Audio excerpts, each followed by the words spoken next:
You know, it's so humorous to me that when I watch something materialize on WWE television and it doesn't go the way that Vince or the higher-ups in WWE expect it to go, how quickly they blame the talent for their failures. Happened at TLC. It happened at TLC with Seth Rollins and Dean Ambrose and their Intercontinental Championship match. And then there was a barrage of news and rumors and speculation coming out of that particular match alone. You know, great leaders don't rush to blame anybody. They instinctively look for the solutions. Quote number one. Quote number two, a good leader takes a little more than his share of the blame and a little less than his share of the credit.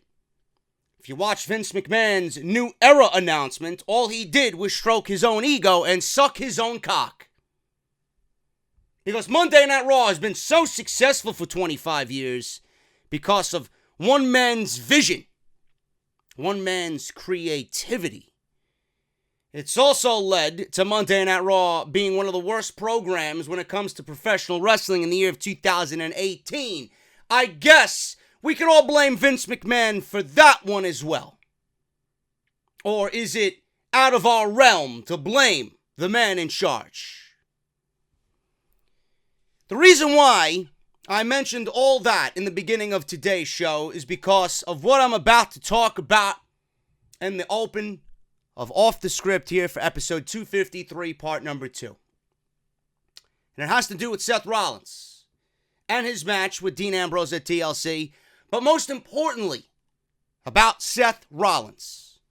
Now, at TLC, Seth Rollins and Dean Ambrose had a 20-minute match for the Intercontinental Championship, a match that people were excited about, and then they grew tired of almost instantaneously because of the way the match was produced, because ultimately the storyline that we were given did not meet our expectations, because WWE and notably Vince McMahon wanted to go in a different direction, whether it's the match, the story that they were trying to tell, or the Dean Ambrose heel turn. Both men were given chants of "this is boring," which is never a good sign for anybody. So what do you think Vince McMahon did when he heard "this is boring"? Well, Dave Meltzer discussed this match on Wrestling Observer Radio this past week, where he explained this encounter actually fell in between two matches that legitimately stole the show. I'll give them credit there. I'll give WWE credit there. It's not their fault, or it's not Rollins and Ambrose, rather. It's not their fault. It is WWE's fault for putting them in between a AJ Styles, Daniel Bryan WWE Championship match, which was fantastic, and then immediately to follow the Rollins-Ambrose match was the TLC match with Asuka, Becky Lynch, and Charlotte. They were right in between those matches.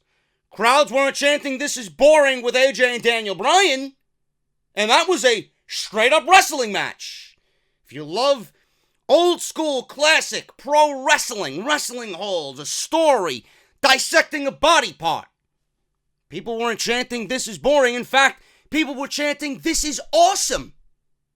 Meanwhile, Dean Ambrose and Seth Rollins tried to do the same thing, and that was met with chants of "this is boring." I wonder why. We'll talk about that. And then obviously the main event of TLC, which had every right to be the main event, Becky, Charlotte, and Asuka, stole the show. So you're going to put that match right in between those two great matches. Of course people are going to expend all their energy on Daniel Bryan and AJ Styles, and then obviously they know what's to come. They're going to save their energy for the main event and the TLC match, because everybody wanted to see Becky and how everything would conclude by the end of the night. So yes, I blame WWE. That's instance number one. I don't blame Rollins and Ambrose for that situation. But the interest level in the crowd was not with these guys, says Dave Meltzer. Now, it was said that there were many reasons why this match didn't seem to click, and it was noted that Vince McMahon himself was furious by the end of the match. Now, while Seth and Dean did their best to pick things up once the "this is boring" chant started, it did nothing to save the match. After a hateful blood feud, Seth Rollins and Dean Ambrose had a wrestling match that didn't quite sell their storyline. The match started off with a fucking hammerlock, and it proceeded to tell a story about Seth Rollins' injured knee, where Ambrose was working on that knee, which is the same knee he had reconstructive surgery on. Dean Ambrose turned on Seth Rollins on the same night they won the tag team titles on Monday Night Raw, on the same night that Roman Reigns relinquished the Universal Championship and said that he would be taking an indefinite leave of absence to battle leukemia. And then we get a fucking match between the two that starts off with a fucking hammerlock? Hey, whoever produced this match should be fucking fired, number one, or clearly they are so stupid that they weren't paying attention. Maybe the last 6 weeks of television were nothing but a blur. I don't blame you. It's Monday Night Raw. Many people aren't watching the show. In fact, I said yesterday, or I reported yesterday rather, that people within the company even wonder why anybody at home watches this show. Yet you want to blame Dean Ambrose and Seth Rollins for the match being a failure. So there's two instances there. One, WWE put them on in the wrong spot and in the wrong match, period. It should have been some sort of ladder match or TLC match for the Intercontinental Championship, but I'll get to that. And then, after everything we've seen transpire with Dean Ambrose and Seth Rollins and the heel turn, you want to have them start off a match with a fucking hammerlock? These guys should have been swinging for the fences. They should have been standing there face to face with weapons in hand, ready to go to battle. But no, we'll start this blood feud. We'll start this betrayal angle off with a hammerlock. A hammerlock. Unbelievable. And then you wonder why people were chanting, "This is boring." Nobody in that arena paid to see Rollins and Ambrose start their match off with a fucking hammerlock. Now, Meltzer goes on to say that Rollins and Ambrose had a lengthy battle in between two important matches, the WWE Championship match and then the TLC match. You could even include Ronda Rousey and Nia Jax, which I even said in my review blew Ambrose and Rollins out of the fucking water. Yes! One of Nia Jax's biggest detractors in me praised the match with Ronda Rousey. So by the time everything was said and done, the crowd was chanting, "This is boring," as well, which is not a good sign at all. Now, at the end of it, the issue was said to be their match's placement. Who's to blame there? WWE lays out the schedule of matches for the rest of the night. Said to be their match's placement as they shouldn't have been that late in the show. Vince McMahon was said to be very furious to a point about how the Rollins and Ambrose match went down in San Jose. Hopefully, this won't cause Vince McMahon to alter any plans in a big way, says the source. I think the end-all, be-all here is to end the feud, period. You want to know why Vince McMahon is furious? Because I go back to what I said in the beginning with those two leadership quotes. And I'm going to reiterate them here again. Great leaders don't rush to blame. They instinctively look for solutions. Or the second one, which I like better. A good leader takes a little more than his share of the blame and a little less than his share of the credit. You're going to blame Rollins and Ambrose for this match being a failure at TLC. Now, there are some people out there that don't like Dean Ambrose. There are some people out there that don't like Seth Rollins. In fact, many people who watch me don't even like Seth Rollins. I see a lot of comments down below every video I do, or I talk about Seth Rollins, or Seth Rollins is the focus of a video or a topic. Some people think Seth Rollins is boring. Some people think Seth Rollins isn't the same since his surgery. I disagree with that, but it's all down to WWE. WWE at some point handcuffs these guys from doing more than they want to do, and WWE ultimately tells them what to do as far as everything goes, as far as the way the match is produced, what type of story they need to tell, and where they are placed on the pay-per-view card. Do not blame Seth Rollins and Dean Ambrose for this match being a failure. You only have to look at Vince McMahon for this match being a failure. The heel turn by Dean Ambrose was fucking brilliant on the most perfect night. That was one of the very few things that WWE did right all year on the main roster. That heel turn was perfectly executed on the night where Roman Reigns announced he would be battling leukemia and relinquishing the Universal Championship. You couldn't pick a better time and a day to do that heel turn. So we were off to 2 thumbs up on that heel turn. What does WWE do in the weeks to follow? Ambrose mentions Roman Reigns every now and then for cheap heat or to generate heat for this promo or this build with Rollins. That's mistake number 1. You're not giving me the reason why Ambrose turned. You're only throwing Roman Reigns under the bus and using Roman Reigns' real-life issue to generate cheap heat for Dean Ambrose. Now, normally I wouldn't have a problem with that, but at this point in the game or at this stage of the feud, we didn't get any real reason why Dean Ambrose actually turned on Rollins and ultimately Roman Reigns and killed the Shield once again. We didn't get anything. We didn't get the why. Do you realize the why is the most important aspect of this entire thing? If you're not going to give me the reason of why Dean Ambrose turned, why the fuck is anybody going to care? If you gave me the reason of why, maybe we wouldn't have gotten This Is Boring chance at TLC. Then WWE proceeds to take away the Roman Reigns references and somehow, some way, makes this thing worse than anybody could ever imagine. Somewhere WWE got the idea to take a 5-year-old, 6-year-old concept of Batman The Dark Knight Rises and take the Bane character and portray it through Dean Ambrose. A 6-year-old movie? You're going to go back in the annals of time to have Bane and the character of Bane played by Dean Ambrose on WWE television? All down to the fucking coat, the chain, the way he stood. And then he's got Riot members coming out with him wearing gas masks. He gave up the Riot shield and the Riot vest with the shield only to be led to the ring by guys wearing the same fucking outfits. Really? And you don't think people see right through this shit?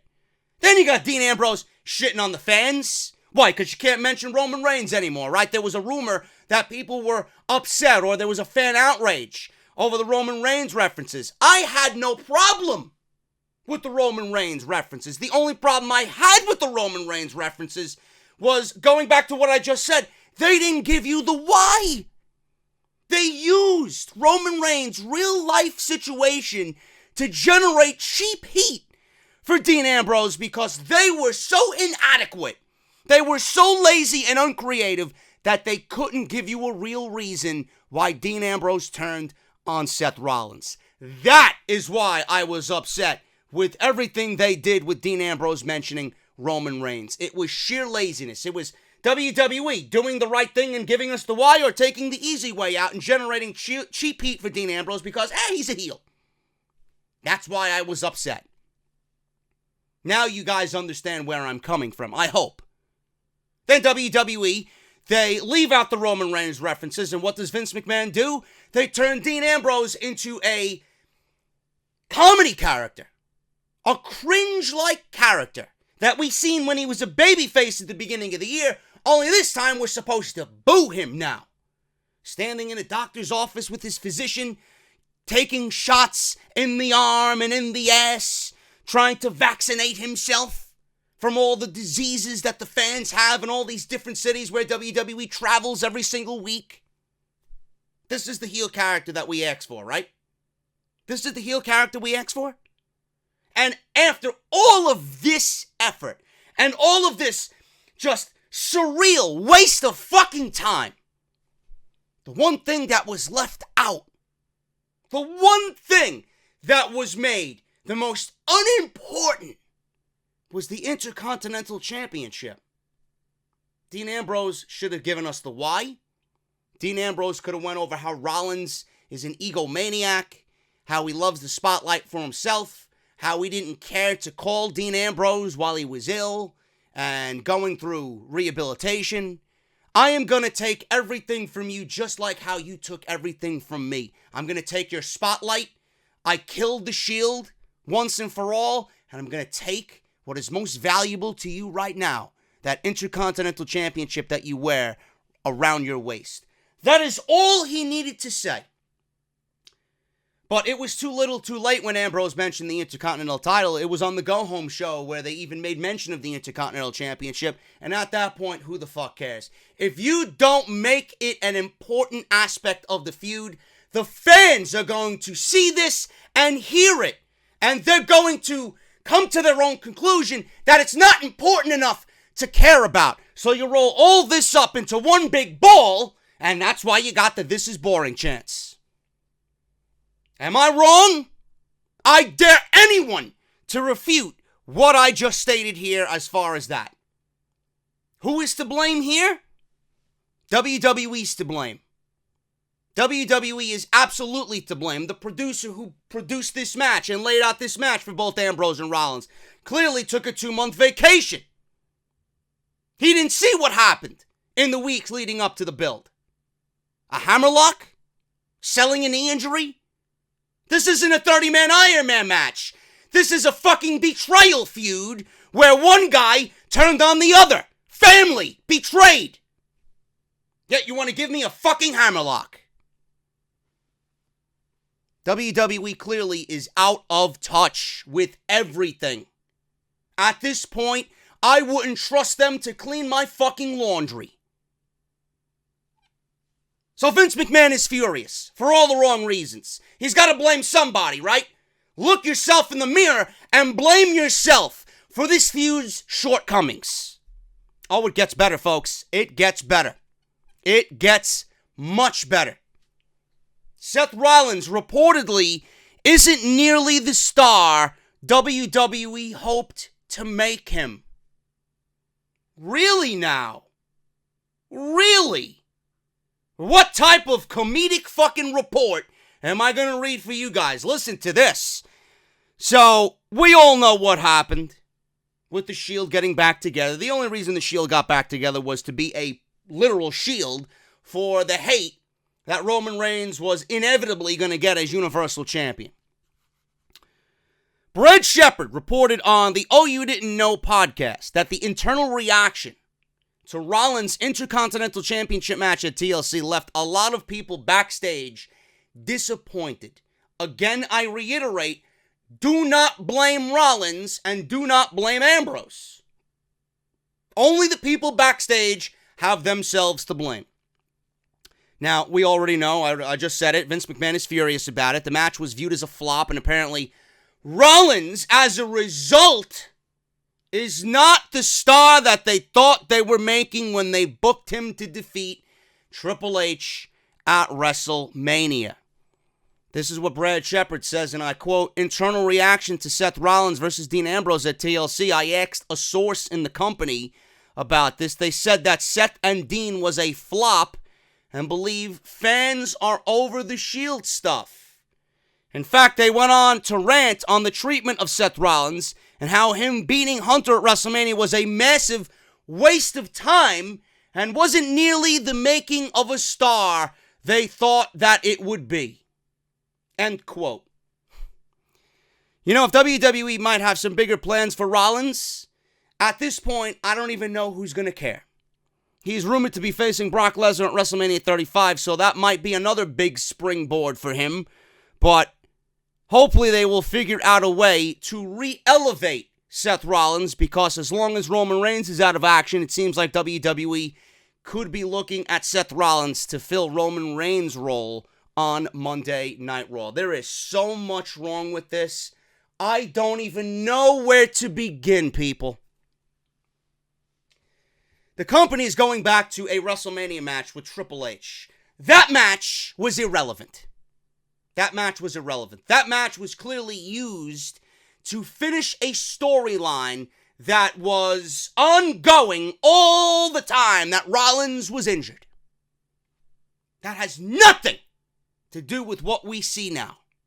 Absolutely nothing. Correct me if I'm wrong, WWE. What happened to Seth Rollins earlier in the year, right? You book him in a gauntlet match right before Elimination Chamber. The guy's stock following that gauntlet match was where you wanted him to be. Then he won the Intercontinental Championship at WrestleMania.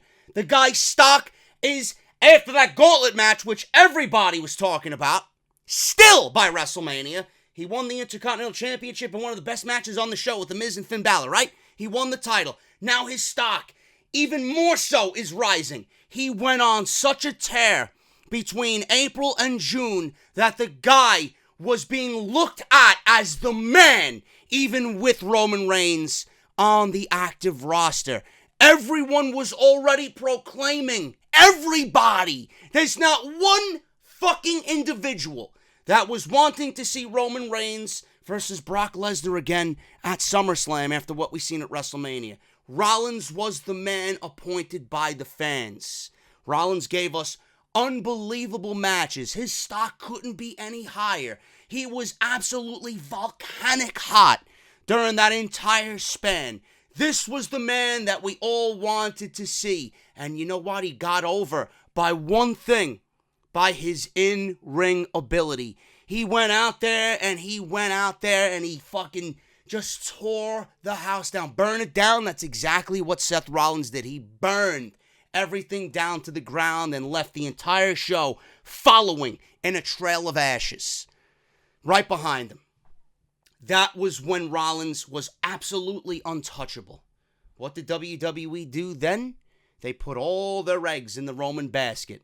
Once again, they made Roman Reigns the focus of the show. Roman and Brock Lesnar at SummerSlam. Roman wins the Universal Championship. Roman's got the Shield back. You took all of that Rollins worked so hard for, organically getting over with the fans, naturally, in the most natural way. He was more over than he ever has been in his entire career. And what do? Your blind ignorance followed Roman Reigns' greasy fucking hair that led him to a Universal Championship, finally, and along the way, you stuck Roman and Seth and Dean and the Shield all together. Coincidentally, Seth with the Intercontinental Championship. And by default, it made everything fucking irrelevant. You wiped away everything that you did with Seth Rollins because you wanted to make him Roman Reigns' lackey. You wanted to put him in the shadow of Roman Reigns. So Roman is the Universal Champion, right? You go on to have boring match after boring match after boring match with Braun Strowman, Drew McIntyre, and Dolph Ziggler. Rinse and repeat every single week. Rollins' momentum is fucking stagnant. He's dipping. Fan interest in Rollins is waning. Nobody cares as much as they did back in April, May, and June. And then what happens? All of everything that you did with Rollins earlier in the year, the Shield getting back together, putting all your eggs in the Roman basket, wasted.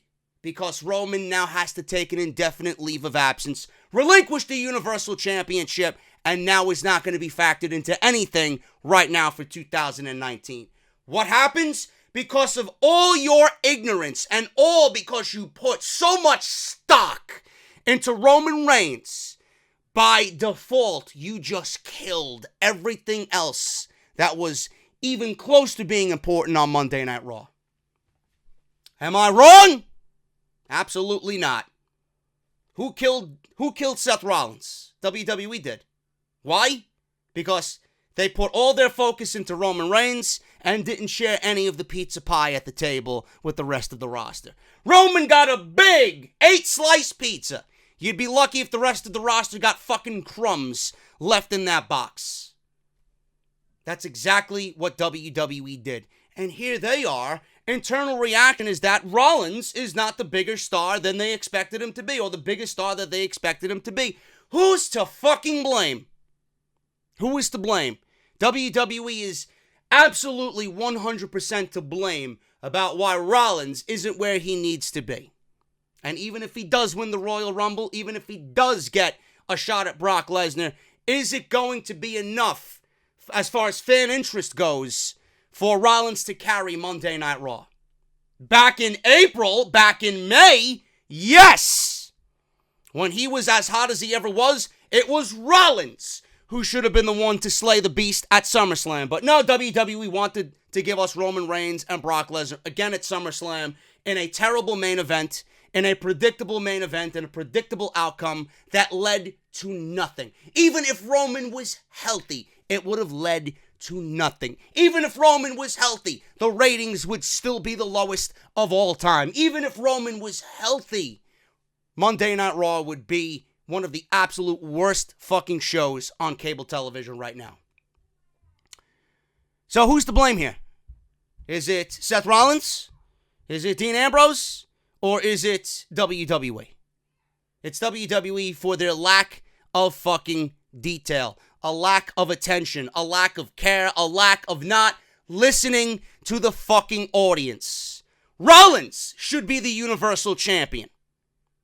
Not Lesnar, not McIntyre, not Reigns, not Strowman. It was Rollins who should have been the Universal Champion in August of 2018, going on into the Royal Rumble. So when you have yourself looking yourself in the mirror and you want to point blame at somebody else, don't. Because there's a track record of why you are absolutely to blame. Vince has nobody to blame but himself. WWE Creative has nobody to blame but themselves. WWE as a whole has nobody to blame but themselves. When you look at that failure at TLC between Rollins and Ambrose, or the failure that is Seth Rollins as to why he's not as over as he was anymore, it's all because of WWE. Do not blame Rollins and do not blame Ambrose. It is WWE to blame here for everything that has happened and will continue to happen on this show. I'm getting out of here, man. We're going to hit the introduction. I'll be right back with more news and rumors. I got more on Seth Rollins. I got more on Seth Rollins as far as WWE. I mentioned Brock Lesnar. They could be pulling away from the Brock Lesnar-Seth Rollins match at WrestleMania, and WWE could eventually continue Rollins and Ambrose all the way through WrestleMania season. I got more on that, plus random news and notes coming out of Monday Night Raw, and a rumor right now about Becky Lynch and Asuka for the SmackDown Live Women's Championship at the Royal Rumble. All this, plus so much more, right here on 253, part number 2. This is Off the Script. We'll hit the intro, and I'll see you guys in a little bit. You know, the amount of time anybody spends on social media is inversely proportional to the amount of deep thinking that they do about anything else, anything in life. How much deep thinking do you guys do? How much deep thinking do you do about the WWE? Let me tell you something. AJ Styles has done a ton of deep thinking about wrestling because he loves wrestling. You know who else has done a ton of deep thinking about wrestling? Daniel Bryan. And we've got two guys who have done a ton of deep thinking about professional wrestling. Not on social media, not talking about tweets or Instagrams or Facebooks or anything else. You've got two guys who have spent their whole lives getting in the ring and fighting other men. And you guys want to talk about tweets? You guys want to come in here and sell your Christmas t-shirts? It's garbage. What you guys do is garbage. Off this shitty fucking product by coming on here and speaking the fucking goddamn truth about this fucking filth. and I can book a better show taking a fucking dump after eating my fucking Chipotle chorizo with extra cheese. I don't give a fuck what anybody has to say. Have I ever? Of course not. WWE is great, man. Fuck you, Japan, and Kenny Omega, Okada. Johnny! What is it, man? Can I suck your dick? What is it, man? Well, this is the #1 fucking podcast right here on YouTube.com.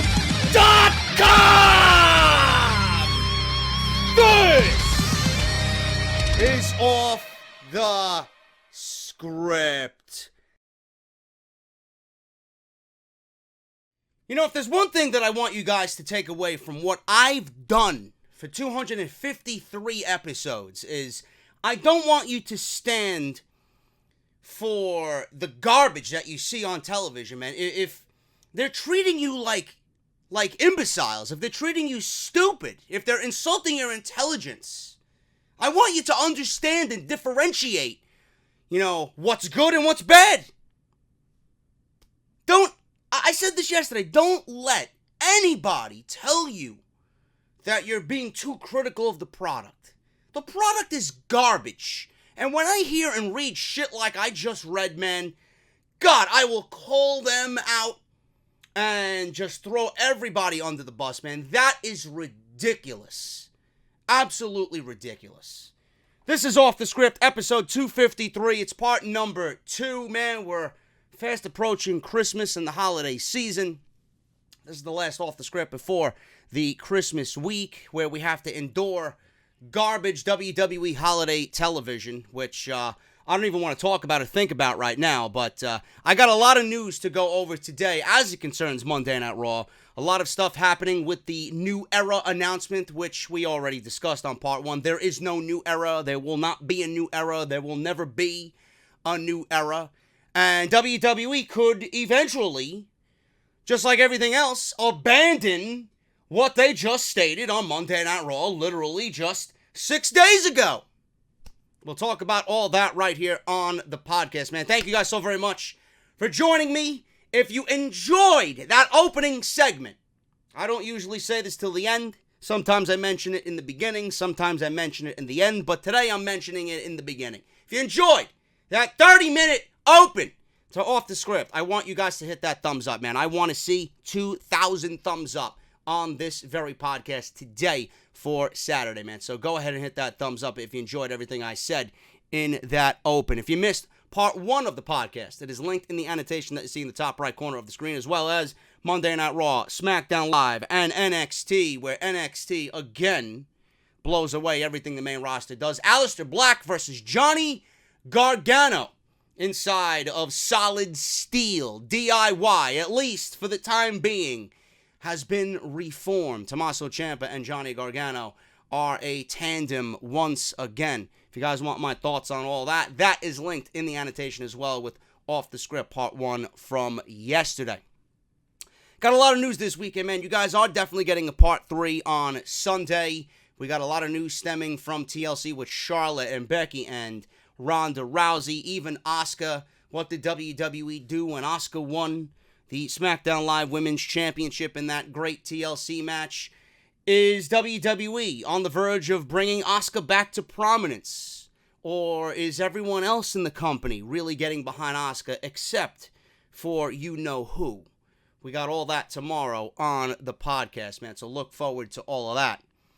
Got to shout out Harry's, man. Harry's is the #1 king here for sponsors right here on Off the Script. Harrys.com/script. That is our unique URL for Off the Script listeners only. What you guys are going to do is go to Harrys.com/script.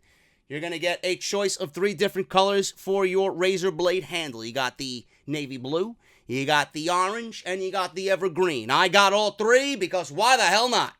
You're going to get a handle, a blade, a 2-ounce bottle, a generous 2-ounce bottle of their foaming shave gel, which soothes, hydrates, and it smells fantastic, man. And it's got a nice tingling sensation when you put it and apply it to your face.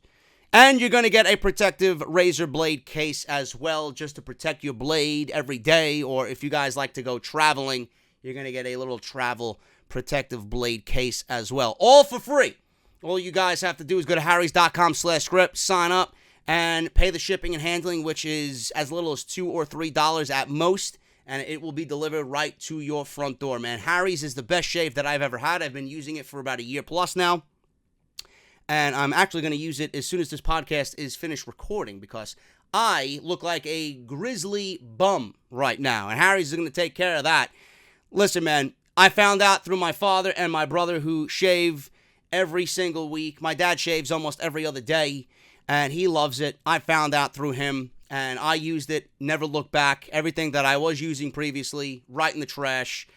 It is the best shave that I've ever had, and I never promote anything or give you guys anything on the show that I don't use or that I don't think you guys are going to be able to use as well as I do. So that's that, man. Harry's is the real deal. Harrys.com/script. Go get your free trial today. They're also offering you for the holiday. You guys can still act on this, man. $5 off the holiday gift set. There's two versions, a $25 version and a $35 version. Beautifully boxed, beautifully wrapped. Harrys.com/script. You could save $5 off the holiday gift set. If you want to get yourself a gift, if you want to get yourself just more shave equipment, it's great. If you want to get something for your folks, your father, your girlfriend's folks, it's a great deal. So act on it, man. Harrys.com/script. Follow me on social media, man, at JD from NY206. You know, Twitter is where I usually reside during these shows. And Twitter is the place where you guys are going to get my in real-time reactions to Raw, SmackDown, NXT, and all the pay-per-views that happen on a monthly basis. What Twitter is also going to provide you is when YouTube is not working. When YouTube's notifications are not working, you guys are going to get notified almost immediately, because every time I upload something on YouTube, it gets directly pushed to Twitter. So make sure you guys follow me on Twitter, man, at JD from NY206. I would really appreciate that. And if you guys don't have one, man, it takes seconds to create a Twitter account. If you guys are already on there, ignore what I'm saying. But you guys can go and sign up for Twitter and be notified almost instantaneously of everything that I do right here on the channel. Also, hit that subscribe button down below, man. Turn on that bell for all notifications. As a backup, we are nearing 104,000 subscribers, so thank you so very much. And Patreon, man, you guys came out in full force. Thanks to a few people who said yesterday's open was one of the best opens that I ever did on Off the Script. You guys are way too kind, but I want to thank everybody that took the time out of their day to pledge to the podcast, man, on patreon.com/JD from NY206. I want to shout out for the month of December, Fernando Jimenez. I want to thank Eddie P., both $5 patrons. Josh Smith, pledging $10. Tony was the one who said he loved the opening of the podcast because he's a patron. He raised his pledge from $9 to $10. Sid Hunt, he pledged $5. Chris Harris, pledging $5. The Outcast Kid, pledging $5. Matthew Carolina, pledging $25, man. He was already a $20 patron. He raised it to $25. Thank you so much, brother. We got a $5 pledge from Damon. We got a $1 pledge from Marvin Castro. Tomer Wildman, pledging $5. Daniel, pledging $10. And we have a few more, man. Look at this. We got Steamy Wet Broccoli, pledging $5. He was actually on the 21st. He is the latest. So thank you to Steamy Wet Broccoli, man. I love broccoli. But thank you guys so very much for all your support, man. Without you guys, I would not be where I am today. Patreon.com/JD from NY206. You guys get the audio and video versions early. You guys get the audio versions of everything. Raw, SmackDown, NXT. It's a lot easier on people's listening. Also saves on battery life. It also saves on anything else to do with energy consumption for your phone, man. So you guys get all that. Pledging to the Patreon. I will have my first beer review coming up next week, man. We're setting that up, and it's coming. I love good old-fashioned craft beer. And I'm a big craft beer connoisseur, and I'm coming with my first beer vlog on patreon.com, man. So thank you guys so very much for all your love and support via Patreon. Let's get into the news. I want to start off with this Becky Lynch news and note that came out, reported by Fightful and Sean Ross Sapp. Now, I don't put much stock into this, and I'm not going to put much stock into this at all. This could be just a blunder on WWE's behalf, and we all know how many blunders they end up making. But on the same side of the coin, I would not be shocked if I see this actually become a reality. Because WWE has a tendency to say something and then don't really follow through with what they stated. Now, Becky Lynch and Asuka. They were on SmackDown Live. Becky Lynch came out and she wanted her title back. Vince McMahon comes out. Charlotte comes out. Vince McMahon says to both Charlotte and Becky, listen, we abolished the rematch clause. You want to find your way back to Ronda Rousey?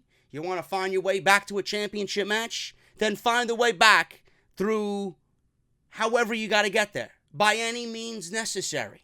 So he pretty much, in my honest opinion, planted the seeds for both of them to be in the Royal Rumble and potentially win the Royal Rumble. As for Asuka, she would not be defending the title against Charlotte. She would not be defending the title against Becky Lynch, but instead they gave her Naomi on SmackDown Live. But with all these several hours of programming that WWE has every week, it is very unlikely that something major would break during WWE main event on Hulu. So Becky Lynch lost her SmackDown Women's title at TLC. She'll get another opportunity soon enough at a title, but I don't want it to be against Asuka. I'm not saying that I would not want to see Becky Lynch versus Asuka. I think that would be a fantastic match. But we all know the story does not include Asuka anymore. Asuka was there to further the story by taking the title away from Becky Lynch on SmackDown Live. Now, Asuka and Becky Lynch for the SmackDown Women's Championship has, and please take this with a grain of salt, and use the word confirmed very lightly. The women's title match for SmackDown Live at the Royal Rumble between Asuka and Becky Lynch is now confirmed for the Royal Rumble on January 27th. This will be the man's chance to regain her precious title. Now, it should be important to note that just because Becky Lynch is facing Asuka doesn't rule her out of competing in the Women's Royal Rumble match on the same night. That could still be her ticket to face Ronda Rousey at WrestleMania. At this point, the card for the Royal Rumble is as follows. Brock Lesnar vs. Braun Strowman announced for the Universal Championship. Asuka versus Becky Lynch tentative for the SmackDown Live Women's Championship. And the 30-man and 30-woman Royal Rumble matches. I'm assuming we'll see Seth Rollins versus Dean Ambrose as well for the Intercontinental Championship at the Royal Rumble. I do not want Becky Lynch and Asuka. It may be the only thing that WWE builds up to this point. WWE has... Listen, I don't want this to happen because I am against the idea of fighting for a championship, especially the Women's Championship, which is considered their World Championship, earlier in the evening, and then get a shot at the World Championship again anyway at the end of the night in the Royal Rumble. And WWE, more than likely, if I'm booking this thing, you're going to have Asuka versus Becky Lynch for the Women's Championship. The Women's Royal Rumble it could very well be, depending on how they book it. I don't even want to sit here and tell you it shouldn't main event. At this point, I would be for the Women's Royal Rumble to main event because of how everything's gone with Ronda and Charlotte and Becky. Last year, it was just cringe-inducing, and it was just a political push. Yeah, we're going to put the women on at the end of the show. The men's Royal Rumble was much more important last year. Much more important. And it was a much better match as well. So that's the way I would have ended it. But as far as this year, I have every reason to believe that the female Royal Rumble, the Women's Royal Rumble, is going to go on last. As well it should.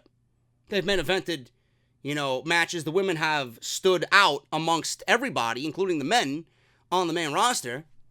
So there's no reason why they shouldn't be in the main event, especially if it comes down to Charlotte and Becky, and Ronda's included. Why not? Absolutely deserves the main event. But if Asuka and Becky happens earlier in the evening, I am completely against Becky competing for the title and then getting a shot at the title again, seemingly 2 times in one night. Yes, it's a daunting task, but the theory behind it is, well, you're not going to win the championship here, but you're going to have another opportunity to get a title match of your choosing if you win the Royal Rumble. And Becky Lynch is no pushover. I would not book this match with Becky and Asuka only for Becky to end up in the Royal Rumble anyway. WWE has no excuse to build up another credible opponent for Asuka. We are 6 weeks away from the Royal Rumble. If you want to build up another challenger for Asuka at this point, you very well could do that. Why does it have to be Becky? Becky is well past the SmackDown Live Women's Championship. Well past. This woman is in the Royal Rumble, and this woman needs to win the Royal Rumble. I don't want to hear anything else about Becky Lynch. No excuses. Now, the reality of this situation is, did WWE just make an editing error? Possibly. Why would they announce this match during main event on fucking Hulu? Beats me. The reality of the situation is, yes, it could have been an editing error. The reality of the situation is, this was filmed well before Vince McMahon was even planned to come to Monday Night Raw. In fact, this was probably filmed even before the notion of Vince McMahon was ever coming to Monday Night Raw. So, the reality of the situation is, WWE probably filmed this before Vince McMahon or any idea came to the creative table, that Vince McMahon was going to show up on Monday Night Raw and talk about the new era. Because if he did talk about the new era, and Shane McMahon did abolish rematch clauses, and Vince McMahon did come out on SmackDown Live and say, you're not getting a rematch, work your way back to Asuka, work your way back to Ronda, find a way to Ronda by any means necessary. If they stated that, and then they'd go ahead and do this, why would anyone believe in a new era? You can't. So, in fact, believe it or not, I'm giving WWE the benefit of the doubt here. We'll have to see how this plays out. Now, if Becky and Asuka is booked for the Royal Rumble, I will be pissed. Asuka has 6 weeks to find a new opponent. Could be anybody. Could be Sonya Deville. Could be Mandy Rose. Could be Nikki Cross. Could be anybody. Could be literally anybody. Asuka defending the SmackDown Live Women's Championship on Royal Rumble night could be against a Sonya Deville, could be an opportunity to give a Mandy Rose a title shot. Why? Though you might not think they are worthy enough to be in the ring with Asuka or deserving enough for a title shot, period, the Women's Championship on Asuka is going to take a back seat. People aren't watching the show for an Asuka title defense on the 27th. They're watching for the Royal Rumble. So it's okay to possibly give a new opportunity to a new face against Asuka. That's what the Royal Rumble undercard is all about. And I am under the old school mentality of, if you are in a championship match, whether it's the Intercontinental Championship, the Universal Championship, the WWE Championship, that you're not going to be in the Royal Rumble. You know, the Intercontinental Championship, okay. Okay. But the simple fact of the matter is, why are you going to get an opportunity as a world championship or in a world championship match to go just get another opportunity? That's why I ranted and raved and fucking howled like a banshee when Roman Reigns fought Kevin Owens for the Universal Championship match a couple years ago. He was in that Universal Championship match, and in that same Rumble comes out at number 30. What?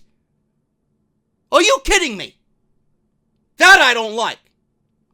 So if we get Bryan and AJ Styles in the WWE Championship match, neither one of them is in the Royal Rumble. Brock Lesnar and Braun Strowman, neither one of them is in the Royal Rumble. Ronda Rousey, self-explanatory. The woman who fights Ronda Rousey, maybe. Maybe. If they want to go that route. Asuka and whoever she fights, maybe. It's not going to be Becky Lynch. I hope it's not Becky Lynch. The Intercontinental Championship, Dean Ambrose and Seth Rollins. Ambrose is not going to be in the Royal Rumble. Or listen, it's a little bit more lenient with the Intercontinental Championship. Because the Intercontinental Champion, theoretically, is the number one contender for the WWE Championship or the Universal Championship anyway, depending on what brand you are. I'm talking about specifically. I know I'm all over the fucking place here. Specifically the world champions. Asuka, right? And Brock Lesnar, Braun Strowman, AJ Styles, and Daniel Bryan. That I don't like. The 1992 Royal Rumble is my favorite Royal Rumble of all time. Roddy Piper defeated the Mountie in that undercard of the Royal Rumble. He was in the Royal Rumble. That I don't mind. But Bret Hart and Razor Ramon in 1993. Right? I'm going back just off the top of my head here. I'm not picking anything out specifically. I'm just going, off the top of my head. Because these are the last Royal Rumbles that I actually watched. 1993 Royal Rumble. Bret Hart defended the WWE title, or WWF title back then, against Razor Ramon. Neither one of them was in the Royal Rumble. Why are you going to put someone who's in a championship match, challenger or champion, in the Royal Rumble? It doesn't make sense. It doesn't make sense. The Intercontinental Championship is a little bit more lenient, because like I said, they are the number one contender, theoretically, to whatever championship, is above that on its respective brand. But I don't want Becky Lynch in this match. At all. She is, and the story is going to be built better if she doesn't get a championship match. How is she going to find the way back? If you're going to give Becky Lynch a championship match, then people are going to wonder if she's going to win the title back, if Asuka's only a transitional champion. Is Becky even going to be factored into the Ronda Rousey-Charlotte situation? So, I don't want it to be Becky. WWE has 6 weeks. They have 6 weeks, no excuses, to build up a credible challenger for Asuka. Let Becky win the Royal Rumble. If you got to include Charlotte in that, so be it. And just leave them to the Rumble. Let them find the hardest way back to earning a championship match. If they give Becky Lynch a rematch here against Asuka, then the new era announcement and the antiquated statement of title rematches being abolished, is all for nothing. So please, do what's right by Becky. Do what's right by Asuka. Do what's right by the Royal Rumble. Can we keep some prestige and some legacy with the Royal Rumble? Give me a good storyline. Giving Becky a title match right away is not going to make the story any better. Build the story up. Build her struggle. The story is about her struggle now getting to Ronda. That's all I want. But WWE, like I said, could have filmed this early out before the announcement with McMahon, and it could have just been an editing blunder on their behalf. We'll wait and see. I'm not going to believe anything until it's announced on Raw or SmackDown or on WWE social media. Hulu? Main Event? I mean, how many people legitimately watch Main Event? The only people that watch Main Event are the fat slobs who live in their basement, who wear sunglasses at 4 a.m, making videos about yours truly because I don't like Bobby Trashley or Alexa Bliss. Wink, wink. Speaking of Alexa Bliss is overrated. Overrated. She can't wrestle. She's hot. That's about it. And the fact that she's out, is Raw suffering because Alexa Bliss is out? Oh my God! Nah. In fact, it's a little bit more fresh without Alexa Bliss there. Without this Alexa stigma clouding Monday Night Raw. WWE abandons Alexa Bliss storyline on Raw. Now, WWE had a lot of announcements on Monday Night Raw. New faces, fresh matchups, no more middle management, right? The show is now ours. Yeah, sure. During that opening segment, McMahon announced that middle management is now a thing of the past because the McMahons are in charge once again on Raw, because nobody watching the show realized that the McMahons weren't already in charge, right? How foolish can you be? Who was running the show? Is there anyone out there that legitimately thought that Baron Corbin was running Monday Night Raw? Or Kurt Angle was running Monday Night Raw? Or Alexa Bliss was running the Raw Women's Division? My God, man, you guys are absolute fucking suckers. Paige was removed as SmackDown general manager, and everybody was so concerned about where she's going to be, what's going to happen with Paige, what type of role she's going to have. Listen, Paige is going to be fine. There is plenty of roles, a plethora of roles for Paige. She got that movie coming out, with The Rock. The Rock directed it. The story of her life, her family's life. The WWE is going to keep her around just to promote that movie, that video, that direct-to-DVD piece of shit, whatever it's going to be, right? She'll be there to promote that. She could be a producer for the women on SmackDown Live. She could be a trainer down at Full Sail. There's plenty of things for Miss Paige to do. She's not going away. She might not have an on-air presence. She might desire an on-air presence, but she's not going to be without a company job. She'll be fine, right? They found a spot for her after her retirement, and they're going to find a spot for her after she was quote-unquote terminated from her general manager position on SmackDown Live. Not because she didn't do a good job. I very much enjoyed Paige. But WWE wants to get rid of middle management to create this, situation where they are now once again running the shows. But we all know that there was never a Raw in which the McMahons didn't run the show. They always ran the show from behind the scenes. So I find it funny how they're trying to make you believe that they were never in charge. Laughable. But Alexa Bliss is another one who could ultimately be out as middle management. Alexa Bliss was given the appointment by Baron Corbin as an authority figure of the women's roster. Now that Corbin is no longer in power, it appears that Bliss is out of power as well. The Wrestling Observer noted that it appears Alexa Bliss, as an authority figure, there was talk of her for the Baron Corbin role once Corbin lost to Braun Strowman, has completely been dropped, end quote. This might be why Alexa didn't appear on Raw at all this week. She didn't show up on next week's taped edition of Monday Night Raw on Christmas Eve either, although she could have always appeared in a backstage segment. We'll have to wait and see what happens next with Alexa Bliss, but it appears WWE dropped some big plans for her as they started this new era. Get yourself right, get yourself better, show back up in the Royal Rumble, and all will be good. We don't need Alexa Bliss on television. She's not making the show better. She's not making the show worse. Who gives a shit if she's there or not? She has seen her day. 5-time women's champion for someone like Alexa Bliss far exceeds any expectation that we had for her.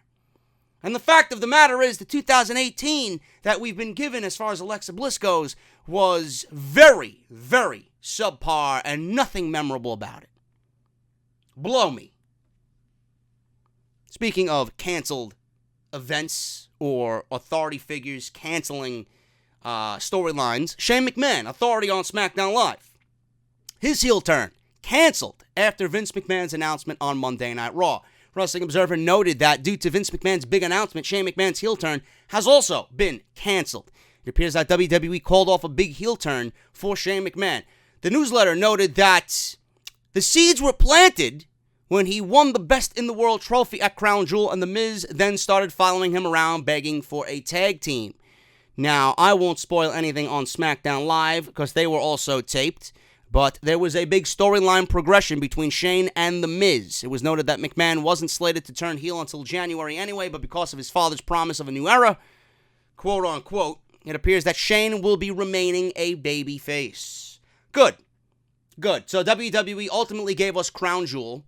Man, they took that money and ran as fast as they fucking could. Crown Jewel ultimately was proven to be absolutely fucking worthless, pointless, and irrelevant. Unbelievable. What a way to ruin weeks of television. It's like the television didn't even fucking happen. It's like it didn't even happen, right? He wins the World Cup, and he's slated to just turn heel because he's the best in the world, and then, bloop, one big announcement by McMahon that will really amount to nothing, ultimately cancels Shane McMahon's heel turn. So you had all these plans in place, all these seeds planted, and then nothing happens. I wasn't interested in seeing Shane McMahon turn heel anyway, which in result would turn Miz babyface. I'm not for that. But we also don't want to see Shane McMahon team with The Miz either in a tag team on SmackDown Live. You're going to have the Usos, the New Day, you're going to have Sanity, the Club, and you're going to have Heavy Machinery and the Bar. 6 teams. Okay? Heavy Machinery's coming to SmackDown Live, apparently. I guess they spoiled it. I guess Tucker Knight went on social media and said or Otis were coming to SmackDown Live. Tucky, we're gonna, stakes and weights on SmackDown Live. I guess they kind of jumped the gun on that announcement. You got those 6 teams. That is a very, very credible tag team division. That's a competitive tag team division. Shane McMahon and The Miz. You're going to make Shane McMahon and The Miz a priority as a tag team on SmackDown Live over legit tag teams? My God, I swear to God, if this happens, you're going to see a rant of all rants. That is god-awful. God-awful. This is the best that you got with The Miz. The Miz, who was having match of the year quality matches with Balor and Hardy and Rollins all over Monday Night Raw and SmackDown Live before he eventually got moved to SmackDown Live again. He was coming into his own. The Miz this year, this is the best year we've seen from The Miz as far as in-ring work goes. And now he's teaming with fucking Shane McMahon, and you're going to make them, hopefully not, a priority as a tag team on SmackDown Live? Jesus Christ, man. I don't know what to say. I don't want to see it. I don't want to see a babyface Miz. I don't. Sometimes you look at somebody and you know that they're a heel through and through. Babyface turn won't work. It never worked for Randy Orton. Randy Orton, I never envisioned to be a babyface. Always seen him to be a fucking venomous prick. That's what I see Randy Orton as. Samoa Joe, same thing. Can't see him as a fucking a babyface. Always got to be a heel. But Shane McMahon's heel turn canceled. I guess that might be a good thing, but now the only thing we have to worry about with this is the priority they're going to place on a possible team with The Miz and Shane McMahon on SmackDown Live. Finn Balor could be in for a significant push in WWE's new era. I love how they're just proclaiming it to be a new era. Man, the more things change, the more they stay the same. New matches, new faces, right? New authority figures more so than we've seen before, right? All this changing. Nothing's going to change. It's going to stay the absolute same every single week. If you don't believe me, wait till you see next week's Monday Night Raw. By reading the spoilers, I can guarantee you that rants will be had on Monday Night Raw and the podcast I do Monday night. But Vince McMahon stated that it will be a new era. Seems that Finn Balor is going to be getting a very good opportunity as part of this new era in WWE. Wrestling Observer Newsletter reports that Balor is about to get a significant push, at least for a little while. Now, we'll just have to wait and see how Finn Balor's stock in WWE rises in the upcoming weeks. He wasn't the one selected to replace Roman Reigns on the official Raw. He wasn't. He wasn't the one selected to replace Roman Reigns on the official Raw graphic. I didn't notice that. Balor might not be factored into a huge long-term position. However, at a time like this, Vince McMahon might be more open than ever to someone like Balor to grab the brass ring and take it off while Finn ascends to heights that we have not seen him ascend to in WWE so far on the main roster. Now, I understand that Balor is in a little thing here with Drew McIntyre and Dolph Ziggler, but I don't know how well that's going to go over as far as fan investment. You know, WWE does the same thing. They've pushed Balor down so much for such a long period of time. When he starts developing a winning streak and he starts getting hot, are the fans going to care? And if the fans care, how long, this is the other thing you got to worry about, how long is it going to take for WWE to stop pushing Finn Balor because he isn't what they envision? I'm over Finn Balor. I was a huge Finn Balor fan on NXT. And when they brought Finn Balor to Monday Night Raw, it seemed like that they were going to pick the pieces right up from NXT and deliver the Finn Balor that we all grew accustomed to and loved. And then after that, he got injured, came back, never seen the light of day ever again. Never even came close to being the way he was on that first Monday Night Raw following the brand split and the draft. Beating Roman Reigns on that night to be the number one contender for the Universal Championship and crowning a first ever Universal Champion against Seth Rollins at Summerslam that year. He got injured, and it's like the injury was nothing but a fucking death note for Finn Balor. He never once retrieved any of that special feel that he had. And WWE really hasn't done anything well by Finn Balor anyway to give him a special feel. You know, Finn Balor is I'm gonna agree with all the Finn Balor detractors out there. Finn Balor is very vanilla. He really is. Finn Balor, the way he is, he's a great in-ring performer. There's no doubt in my mind he could give you a hell of a match. But what stands out about Finn Balor is absolutely nothing. Absolutely nothing. They took and stripped everything that was so unique about Finn Balor in NXT and made him feel like everybody else on the main roster. I don't understand why this show is incapable of having many talents who stand out. It's like they want everybody to just feel the same. If you are not in their eyesight, if you're not in their plan or their agenda, they will do everything to kill you. Finn Balor is just one of many.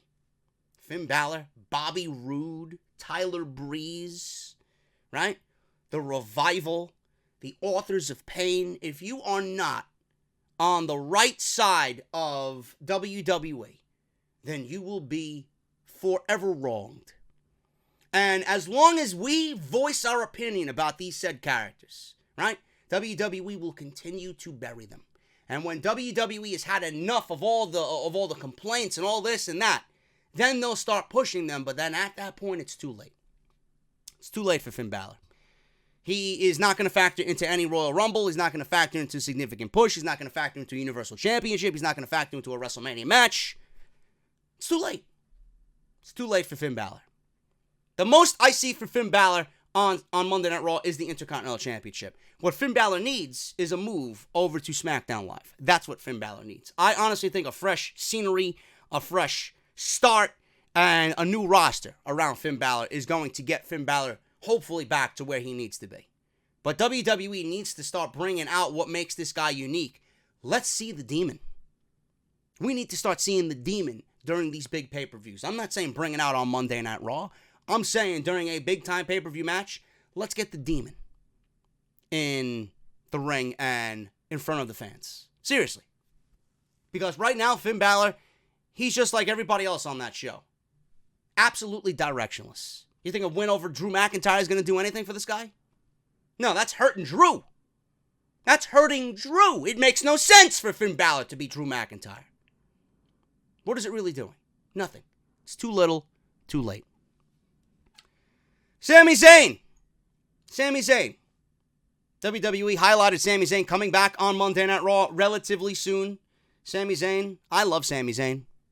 His match with Shinsuke Nakamura still ingrained in my mind. It's one of the best matches I've ever seen in WWE, man. That crowd was absolutely one of the most memorable crowds I think I've ever seen in my entire life. That match was fucking classic.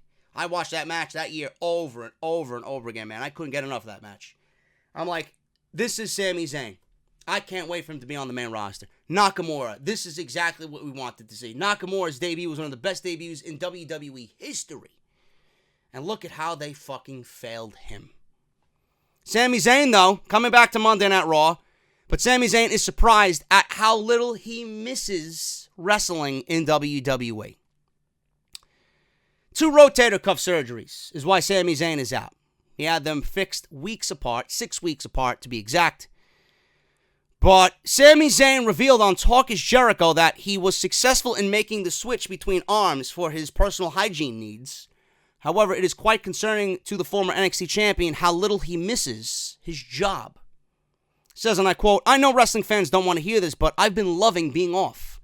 You know? I think wrestling fans want to hear, oh, I can't wait to get back. I miss everything. I don't miss anything," he says. He continues on and says, and I quote, "I'm not trying to sound like I don't miss it yet. Dude, I'm like a little not concerned, but surprised of how little I've missed it." Now, he last wrestled on June 19th. He doesn't miss it at all. WWE aired a promo saying Sami Zayn will be back soon, but Zayn noted that he still needs a couple of months before he'll be cleared to compete. Hopefully, he'll start to miss it and come back with some kind of drive so he can get back to wrestling near the top of the card that we all think he deserves to be. Now, WWE, the only reason why they did that same thing with Zayn and Owens is because they want to just keep you in mind that, you know, we have these guys. We're going to be using them once they return. And, you know, they're going to be a part of the new era. That's the only reason why they did it. Sami Zayn's not ready to come back at all yet. I'm hearing March for him and Kevin Owens. So they won't be in the Royal Rumble. They'll be lucky to factor into WrestleMania season. In fact, the way I would do it is Sami Zayn and Kevin Owens come back as a duo and reign supreme in the tag team division. That's what I would do. They're better together, and they're equally as good separated.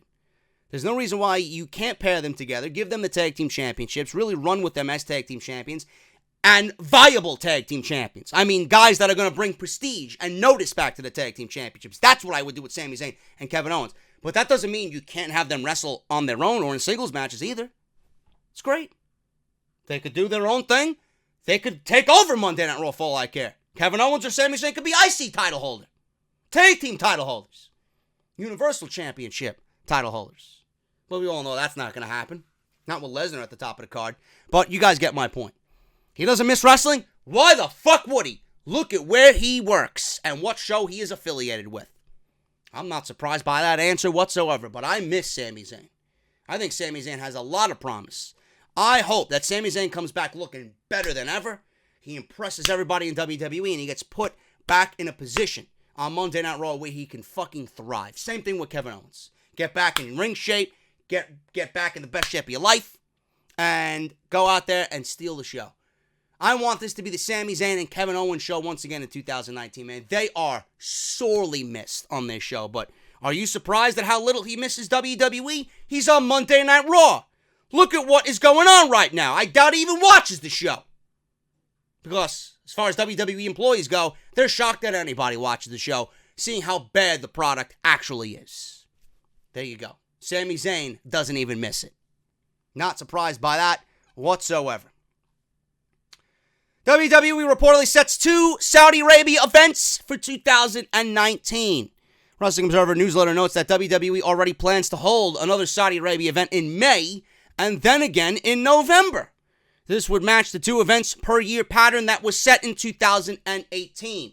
WWE is making a lot of money on this deal, which we all know, and they will hold their allegiance to the stockholders and not the general population, no matter what Vince McMahon said on Raw this week. So if you cancel the WWE Network because of Crown Jewel, obviously it will not get any better going on into 2019 and more than likely over the next 9 years.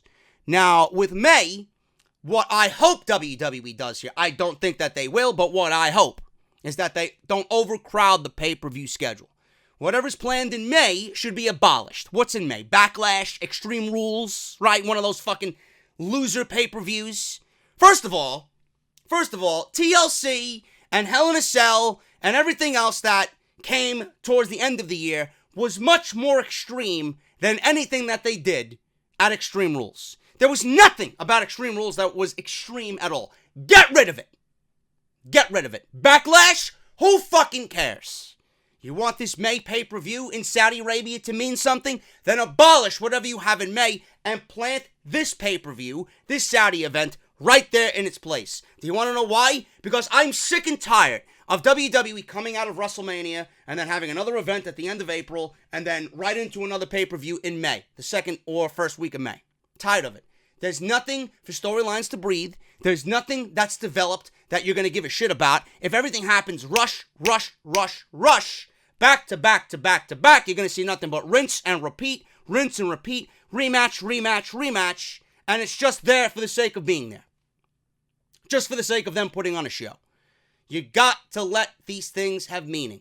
If you want these shows to come off as big deals, instead of just driving it down our fucking throat and delivering rematch after rematch that we've seen at WrestleMania already, right?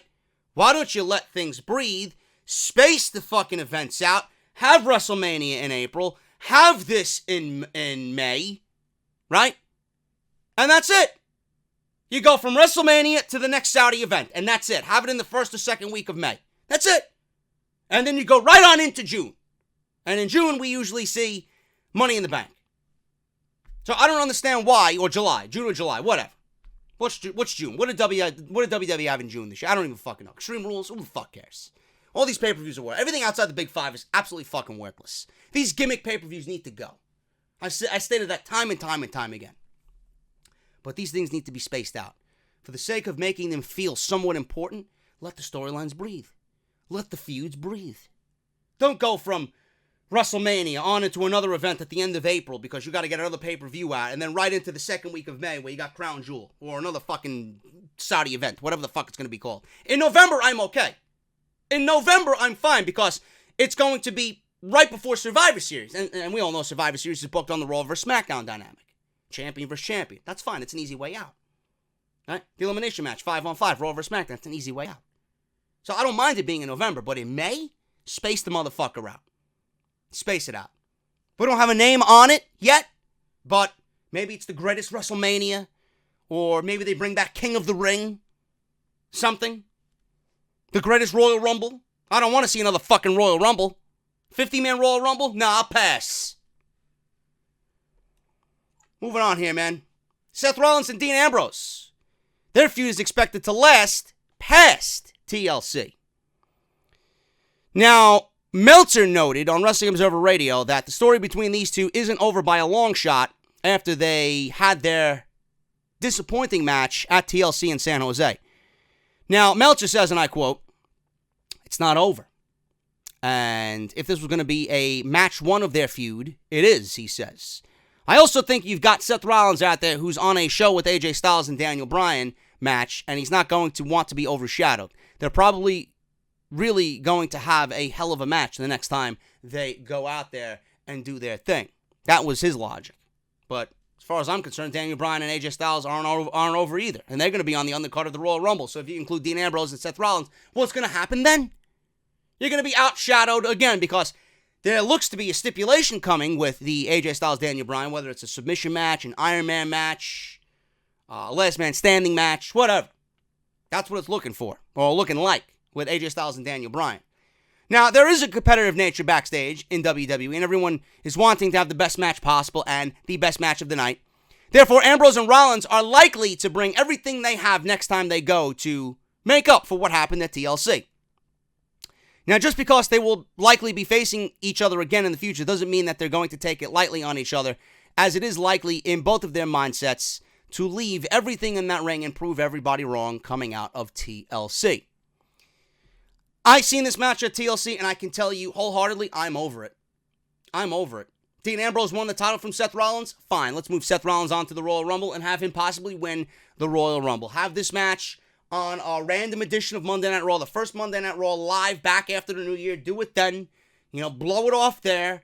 Have Ambrose have a challenger take place at the Royal Rumble with somebody new, somebody fresh. In fact, I would have taken the title off Ambrose on Monday Night Raw and given it to Tyler Breeze. That's what I would have did. You wanted new faces, you wanted fresh matchups, you wanted the power in the fans' hand. I think a lot of people wanted Tyler Breeze to win that title. Honestly. And that match did nothing for Tyler Breeze, as documented on my Monday Night Raw podcast. So, I'm over this Rollins and Ambrose feud. But we all know what's happening at the Royal Rumble again. Maybe they'll make importance of the Intercontinental Championship then. Because now Rollins is in a babyface chasing role. He wants the title bad enough. The title's important to him. Let's see him do it. And let's see him go by any means necessary mentality. Maybe they make it a ladder match. But I've seen enough ladder matches and TLC matches and steel cage matches to last me all of 2019, to be honest with you. Overabundance of these matches just take the luster away from these matches so much to a point where I'm not interested in seeing them anymore. It's going to be interesting to see if they can capitalize on the "this is boring" chance at TLC and maybe put Vince McMahon to ease with a decent match. Maybe the next match won't start off with a fucking hammerlock, and maybe it'll start off with a steel chair. Dueling steel chairs, like in the olden days. Battling it out with two fucking soldiers of war. Come on. That's what we need. Ambrose and Rollins need to be intense.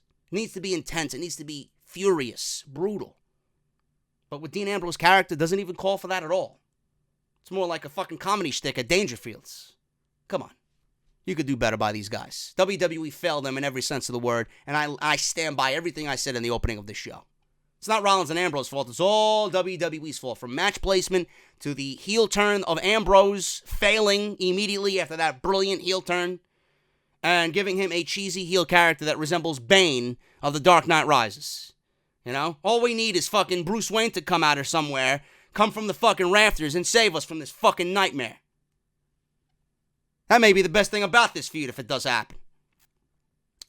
Speaking of Seth Rollins, WWE could be moving Rollins away from Brock Lesnar at WrestleMania. Meltzer also noted on the Wrestling Observer Live how it seems that Rollins is being booked in a way where it could be very difficult to picture him in a match against Brock Lesnar at WrestleMania. As we heard, this is the current plan. He says, and I quote, "Look at Seth Rollins' booking. It's like so bad, you know it really is. He obviously was being groomed for Brock Lesnar, and he's playing himself right out of the game. No, Dave, WWE is playing Rollins right out of the game. It's all WWE's fault. Rollins certainly looked like he could be the one to take down Lesnar. What happened? As I documented in the opening, they made him sit in the shadow of Roman Reigns. They made the Intercontinental title sit in the shadow of Roman Reigns. They took him away from that organic, natural babyface tear that he was on, delivering match of the year candidates every single time, right? What did they do? They took all that, put him behind Roman Reigns, and he died. And he died. Now, nobody believes in Seth Rollins anymore. And the Intercontinental title is much worse in the end for it all.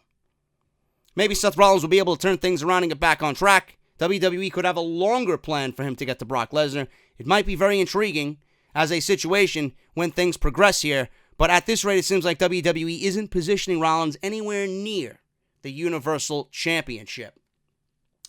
I made mention of everything I mentioned here with Seth Rollins, and with the way Drew McIntyre has been losing, WWE, I don't know what the fuck they're doing with Drew McIntyre, as that doesn't make any sense either, but I did mention on the TLC review, with Drew McIntyre losing to Finn Balor, we could eventually see WWE do this to get Finn Balor over, which it means nothing for Finn Balor. Where the fuck is he going to go?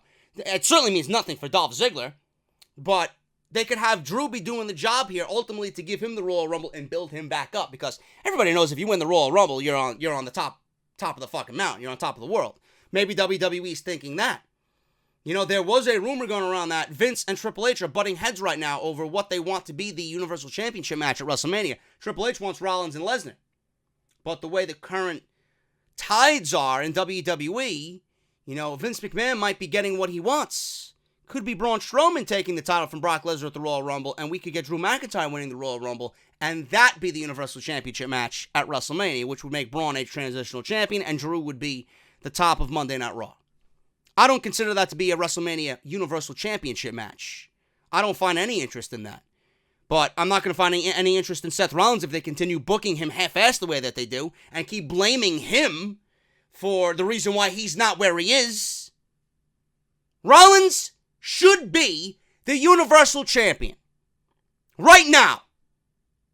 It should be Rollins main eventing WrestleMania, not Lesnar. I don't know how many times I have to explain this.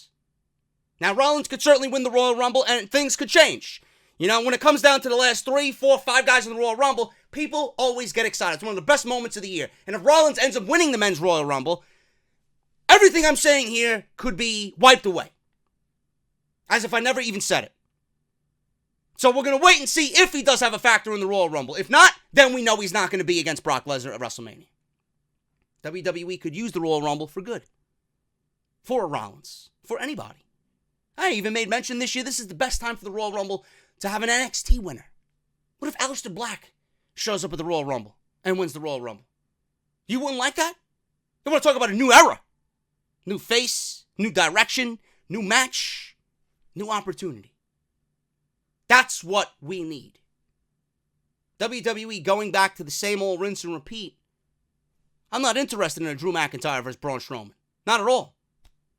But Seth Rollins, he wins the Royal Rumble, we may be back on Team Rollins. It may be Monday Night Rollins once again. We'll wait and see. But right now, the way Rollins is being booked with Ambrose, doesn't look like he's going to be in any match with Lesnar anytime soon. Drew McIntyre. Speaking of Drew McIntyre, WWE could be cooling on Drew McIntyre's push. Now, Drew McIntyre's second run with the WWE had a lot of promise attached to it. He was NXT champion for a little bit. And he just recently suffered his first loss on the main roster. And then he lost again, which makes 0 sense. Now, Wrestling Observer Radio, so Dave Meltzer stated this, and I quote, "I just felt in the last couple of days that Drew is starting to become one of the guys.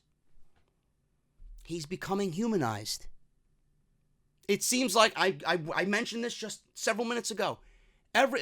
Talking about Finn Balor, every time someone starts to break away, WWE does something to make them feel like everybody else, unimportant, and they lose that special appeal. Why is Drew McIntyre losing to Finn Balor, who's done nothing all year? If you don't have plans for Finn Balor, then why the fuck are you cooling off on Drew McIntyre?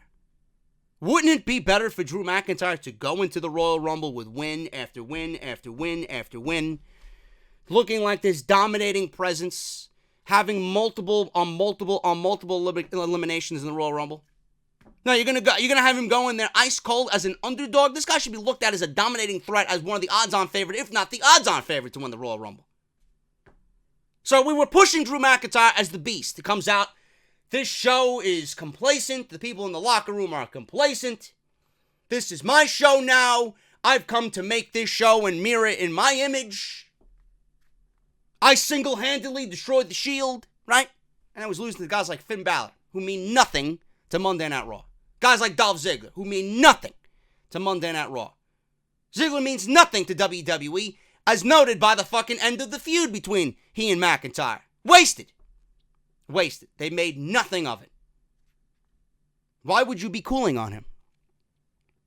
Now, like I said, they could be cooling on him to give the rub to Ziggler and Finn Balor, because if they lose, where are they going to go? I sit here and refute that statement with, where the fuck were they to begin with? So why put your stock in those guys when your stock was already in Drew McIntyre? Why give McIntyre all that you gave him, only to take away and give to Finn Balor and Dolph Ziggler? I don't understand it. It doesn't make any sense. Speechless. Maybe they got big plans for McIntyre, like I said, in the Royal Rumble. He's obviously earmarked. He could be in the main event. Listen, McMahon wants him in the main event with Strowman at WrestleMania. Could be the start of that. We'll have to wait and see what happens after the Christmas season. But it seems like WWE has certainly took out the fire extinguisher and cooled off Drew McIntyre's fire just a bit. Finally, guys, we're going to get out of here. This is the last story. JoJo's fat ass, man. Bray Wyatt, man. Speculation on Bray Wyatt, man. After I said goodbye on Twitter during Monday Night Raw, man. Bray Wyatt made some waves on Raw. He wasn't the only one making waves on Raw. We documented the Velveteen Dream begging WWE to call him up, which landed him in hot water. Bray Wyatt made some strange tweets on Monday Night Raw saying goodbye, which really made us wonder what was really going on. Mike Johnson cleared everything up on PW Insider Audio, where he not only stated that Wyatt isn't leaving WWE, but the plans are for him to return very soon. He could be in the Royal Rumble. Mike Johnson says, and I quote, Bray Wyatt made some ripples on social media Monday. He is not leaving WWE. He's just playing around on social media, actually, because so many people asked. We looked into his status, and he's actually scheduled to wrestle for the Raw brand for the post-Christmas tour starting on Madison Square Garden December 26th. So John Cena doesn't have an opponent, so perhaps Bray Wyatt is going to wrestle John Cena that night. We'll see what happens, but Bray is scheduled for post-Raw live events, but he's not going anywhere, and it's not a situation where he's in trouble he's getting released. He's just off TV, and he will be back very soon. I am the eater of worlds, man, and I'll be back on WWE TV soon, man. My fireflies and JoJo's fat ass will be in my eyesight very soon, man. Monday Night Raw and JoJo's fat ass is where I'll be. Maybe I'll be at MetLife Stadium at WrestleMania this year, man. I don't know, man. But I can't get my eyes off JoJo's fat ass, man. Bray Wyatt, he'll be back. Do I care? Do you care? I don't fucking care. Bray Wyatt, unless they got a solid plan to bring this guy back, who fucking cares? Who cares? This guy is a product of failure. Not because it's his own doing. Wyatt has one of the best characters in all WWE. I don't know how you look at that guy and you can't book him to be a monster. WWE failed him once, failed him twice, 3 times, and after that, goodbye. 3 strikes and you're out. Goodbye, Mr. Wyatt. Do I care you're coming back? No. Not at all. I'm getting out of here, guys. Thank you so very much for all your support. Hit that thumbs up. Follow me on Twitter. at JD from NY206. Hit that subscribe button down below. Turn on that bell for all notifications. Subscribe to the Patreon page, man. Pledge to the podcast. Support via Patreon. Patreon.com/JD from NY206. What I have in store for you guys on part 3. Apparently, Charlotte Flair reportedly told she will main event WrestleMania. Does not compute. Does not compute. Becky Lynch. Batteries draining. Charlotte Flair reportedly told she will be main eventing WrestleMania 35. Whoop-de-fucking-do. Tell me something we didn't know already. Reason why Becky Lynch lost the SmackDown Live Women's Championship. If you've been listening to me for any extended period of time, you know why she lost the title. And everyone but Vince McMahon has advocated for Asuka's push on SmackDown Live. Whoop-de-fucking-do. Tell me something I don't know. I'll see you guys tomorrow on part 3.